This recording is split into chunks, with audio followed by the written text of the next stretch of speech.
Welcome back to my channel. ಹೊಸದಾಗಿ channel ನೋಡ್ತಾ ಇದ್ದರೆ ಸಬ್ಸ್ಕ್ರೈಬ್ ಮಾಡಿಕೊಂಡು ಸಪೋರ್ಟ್ ಮಾಡಿ. ವಾರಾಹಿ ದೇವಿಯ ಆಶೀರ್ವಾದ ಎಲ್ಲರ ಮೇಲೂ ಇರಲಿ ಅಂತ ವಿಡಿಯೋ ಪ್ರಾರಂಭ ಮಾಡ್ತಾ ಇದ್ದೀನಿ. ಸ್ನೇಹಿತರೆ, ಗುರುವಾರ ಅಂದರೆ ಗುರುಬಲವನ್ನು ಜಾಸ್ತಿ ಮಾಡಿಕೊಳ್ಳುವಂಥ ಏಕೈಕ ದಿನ ಅಂತ ಹೇಳಬಹುದು. ಶ್ರೀ ಮಹಾಲಕ್ಷ್ಮಿಯ ಕರುಣಾ ಕಟಾಕ್ಷಕ್ಕೆ ಪಾತ್ರರಾಗಬಹುದು. ಆ ತಾಯಿ ಸಂಪತ್ತಿಗೆ ಅಧಿದೇವತೆ. ಎಲ್ಲ ಸಮಸ್ಯೆಗಳನ್ನು ಹೋಗಲಾಡಿಸೋದಕ್ಕೆ ಪುಟ್ಟದಾಗಿ ನಿಮ್ಮ ಮನೆಯ ತುಳಸಿ ಗಿಡದ ಹತ್ರ ಈ ಸಣ್ಣ ವಸ್ತುವನ್ನು ಇಟ್ಬಿಡಿ. ನೋಡಿ ಯಾವ ರೀತಿ ಬದಲಾವಣೆ ಆಗುತ್ತೆ ಅನ್ನುವಂಥದ್ದು. ಕೆಲವೊಂದು ಸಮಸ್ಯೆಗಳನ್ನು ಹೋಗಲಾಡಿಸೋದು ಬಹಳ ಸುಲಭವಾಗಿ ಇರುತ್ತೆ.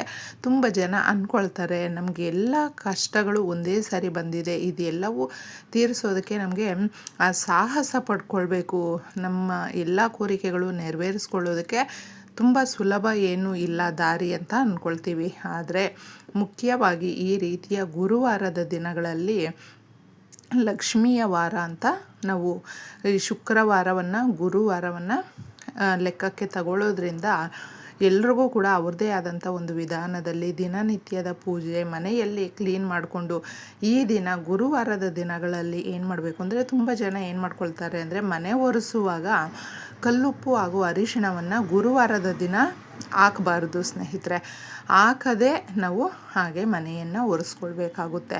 ಇನ್ನು ಮುಖ್ಯವಾಗಿ ಸ್ನಾನ ಮಾಡುವಂಥ ನೀರಿಗೆ ಅರಿಶಿಣವನ್ನು ಹಾಕಿ ಹಳದಿಯನ್ನು ಹಾಕಿ ಸ್ನಾನ ಮಾಡೋದ್ರಿಂದ ಆರೋಗ್ಯವರ್ಧಕಗಳು ಕೂಡ ಅದರಲ್ಲಿ ತುಂಬ ಯಥೇಚ್ಛವಾದಂಥ ಶಕ್ತಿ ಅನ್ನುವಂಥದ್ದು ಇರುತ್ತೆ. ಹಾಗೂ ಮುಖ್ಯವಾಗಿ ನಮಗೆ ಏನೇ ಸಾಲದ ಸಮಸ್ಯೆ ಮನೆಯಲ್ಲಿ ನಮ್ಮ ದೇಹಕ್ಕೆ ದರಿದ್ರ ಬಡತನ ಅನ್ನುವಂಥದ್ದು ಕಾಡ್ತಾ ಇದ್ದಾಗ, ತುಂಬ ಜನಕ್ಕೆ ಬಡತನ ಅಂದರೆ ಏನು ಅಂದ್ಕೊಳ್ತಾರೆ, ಹಣಕಾಸು ಇಲ್ಲ ಅಂತಹವರು ಬಡವರು ಅಂದ್ಕೊಳ್ತಾರೆ. ಆ ಥರ ಅಲ್ಲ ಸ್ನೇಹಿತರೆ. ಎಲ್ಲ ಇದ್ದು ಕೂಡ ಸರಿಯಾಗಿ ಸಮಯಕ್ಕೆ ಊಟ ಮಾಡೋದಕ್ಕಾಗೋದಿಲ್ಲ. ಇದು ತಿನ್ನಬಾರ್ದು ಅದು ತಿನ್ನಬಾರ್ದು, ಹೀಗಿರಬೇಕು ಹಾಗಿರಬೇಕು, ಎಲ್ಲ ಲೆಕ್ಕಾಚಾರದ ಜೀವನ ಒಂದೂ ಸರಿಯಾಗಿರೋದಿಲ್ಲ. ಕಾಯಿಲೆ ಕಸಾಲೆಗಳು, ಹಾಸ್ಪಿಟ್ಲಿಗೆ ತುಂಬ ದುಡ್ಡು ಇಡುವಂಥದ್ದು, ಇದೆಲ್ಲವೂ ಒಂಥರ ಬಡತನ ಅನ್ನುವಂಥದ್ದು. ಅದೆಲ್ಲ ಹೋಗಲಾಡಿಸೋದಕ್ಕೆ ಮನೆಯಲ್ಲಿ ನೆಮ್ಮದಿಯನ್ನು ಕಂಡುಕೊಳ್ಳೋದಕ್ಕೆ ಈಗ ನಾವು ಎಲ್ರಿಗೂ ಒಂದಲ್ಲ ಒಂದು ರೀತಿಯಲ್ಲಿ ಯಾವುದೋ ವಸ್ತು, ಮನುಷ್ಯರು, ಪ್ರೀತಿಸಿದಂಥ ವ್ಯಕ್ತಿಗಳು, ಹಣಕಾಸಿಗೆ ಸಂಬಂಧಪಟ್ಟಂಥದ್ದು, ಕೆಲಸಕ್ಕೆ ಸಂಬಂಧಪಟ್ಟಂಥದ್ದು ಹಲವಾರು ನಮಗೆ ನೆರವೇರಿರೋದಿಲ್ಲ.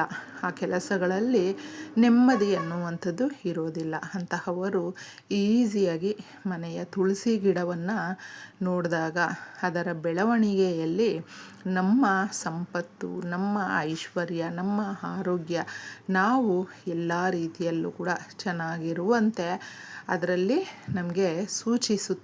ಆ ಸೂಚನೆಗಳಿಂದ ಅದಕ್ಕೆ ಯಾವಾಗಲೂ ಅಷ್ಟೇ ತುಳಸಿ ಗಿಡವನ್ನು ಪ್ರತಿಯೊಬ್ಬರು ಕೂಡ ಮನೆಯ ಬಳಿ ನೆಟ್ಟಿಟ್ಕೊಂಡಿರಬೇಕು. ಯಾವುದೇ ದುಷ್ಟಶಕ್ತಿ ಆಗಿರಬಹುದು, ಯಾವುದೇ ಕೆಟ್ಟ ಪರಿಸ್ಥಿತಿಗಳು ಕೂಡ ನಾವು ಆ ಕಷ್ಟಗಳಿಂದ, ಆ ಪರಿಸ್ಥಿತಿಯಿಂದ ಶೀಘ್ರವಾಗಿ ಗುಣಮುಖರಾಗ್ತೀವಿ. ಏನೇ ಸಮಸ್ಯೆಗಳು ಬಂದರೂ ಕೂಡ ಅದು ಶಾಶ್ವತವಾಗಿ ಕಾಡೋದಿಲ್ಲ.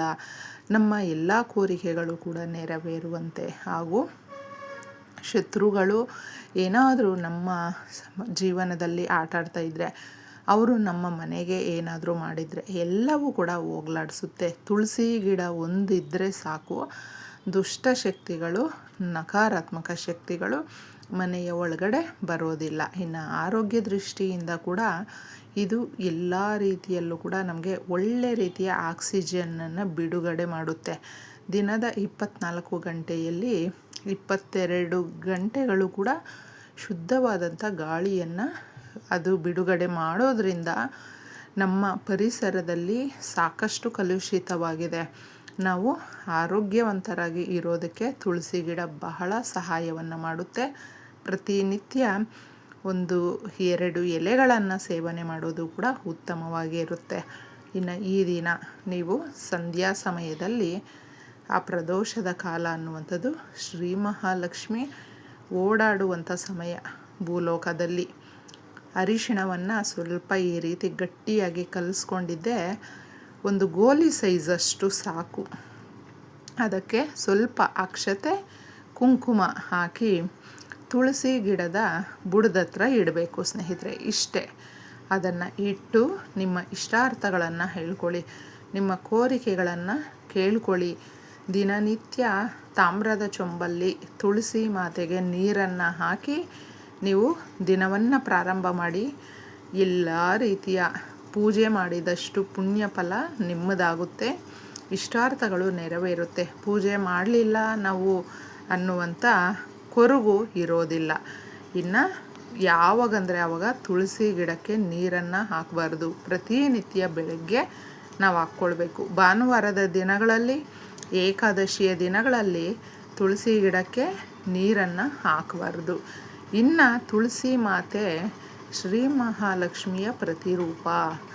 ಕಲಿಯುಗದ ಭಗವಂತನು ತುಳಸಿ ದಳಗಳು ಇಲ್ಲದೆ ಪರಿಪೂರ್ಣವಾಗಿ ಆ ತಂದೆಗೆ ಒಪ್ಪೋದಿಲ್ಲ. ಅದಕ್ಕೆ ಆ ತಂದೆಗೆ ನಾವು ಕಲಿಯುಗದ ಭಗವಂತನು ಕಣ್ಣೀರನ್ನು ಒರೆಸುವಂಥ ಭಕ್ತಾದಿಗಳಿಗೆ ಏನೇ ದರಿದ್ರ ಇದ್ದರೂ ಕೂಡ ಹೋಗಲಾಡಿಸುವಂಥ ಭಗವಂತನನ್ನು ನೆನೆಸ್ಕೊಳ್ತಾ ಈ ಪರಿಹಾರ ಮಾಡ್ಕೊಳ್ಳಿ.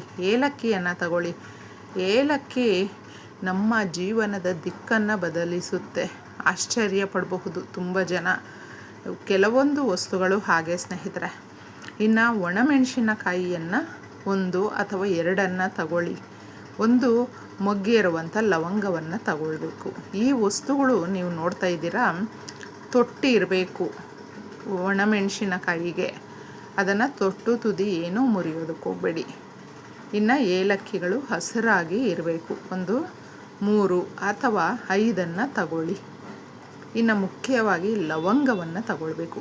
ಒಂದು ಲವಂಗವನ್ನು ತಗೊಂಡಿದ್ದೆ ನಿಮ್ಮ ಅಂಗೈಯಲ್ಲಿ ಇಟ್ಕೊಂಡು ಕೇಳ್ಕೊಳ್ಬೇಕು, ತಾಯಿ ನಮ್ಮ ಮನೆಯಲ್ಲಿ ಬಡತನ, ಕಷ್ಟ, ಸಮಸ್ಯೆ ಈ ರೀತಿ ಇದೆ, ಅದನ್ನು ಹೋಗಲಾಡಿಸಿ ಸಾಲವನ್ನು ತೀರಿಸಿ ನಾವು ಅಂದುಕೊಂಡಿರುವ ಕೆಲಸಗಳು ಸರಾಗವಾಗಿ ನಡೆಯುವಂತೆ ಮಾಡಮ್ಮ ಅಂತ ಕೇಳಿಕೊಂಡು ಇದನ್ನು ಬುಡದ ಹತ್ರ ಇಡಬೇಕು ಅಷ್ಟೇ.